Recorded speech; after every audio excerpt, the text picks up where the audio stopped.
everyone. I've had some questions about the miscue analysis assignment, so I thought I would post another video and see if I could get a little more clarity going. So if you go to week 5 where it was first introduced, remember that there are these 3 templates that you might have seen.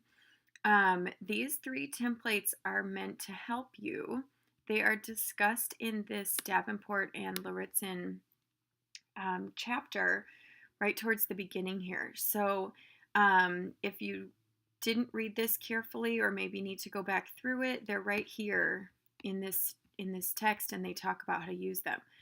You don't have to use them, but I think that they would be really helpful to making sure that you get all the pieces in there. So the idea also is that you're doing this with a kid who can read and is reading books. So a couple of you have asked about kindergarten. It might be kind of hard to do it in kindergarten. You might have to ask your CT if you have any kids who might be comfortable reading to you, even if you don't really know them. Also remember that you should probably do it with a real book. This is about literature, not necessarily one of those vocab readers or an easy reader, because the language piece of those and the meaning piece are often quite awkward or strange. So looking at this again, the running record overview and rubric.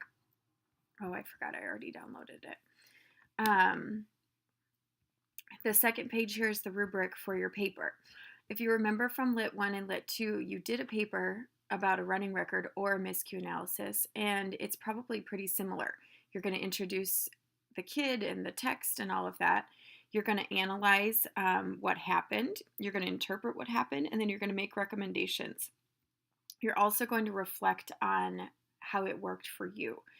So looking at these things, they're just giving you some details about what this means. So if you look back at your paper that you've previously written, it probably has a lot of these kind of things in it. But it's a little bit more about how it went for you. Some of it is in here, whereas before we talked about that it was an analysis of the kid. So what did you learn as a result? Some of these things that are confusing, maybe this in the moment impressions, that's just the idea of like when it was going and you were introducing it, how did it happen for you? This reasons for thinking aloud modeled.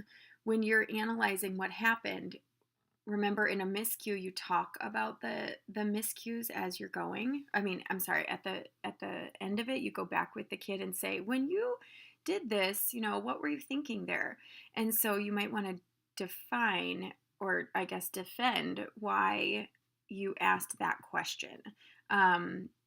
So these two, make sure you're supporting your interpretations with data, which the data comes from the actual miscue, so you'll need to include it and refer to it. This is also, in the papers that you've written in the past, things like using the exact examples. When the kid said this, I could tell that it was meaning because this, right? I want you to be specific. And then here again, recommendations for this kid. What does it mean to do this and help you as a teacher? All right, so go through all of this stuff again, and please let me know if you still have questions. Happy writing.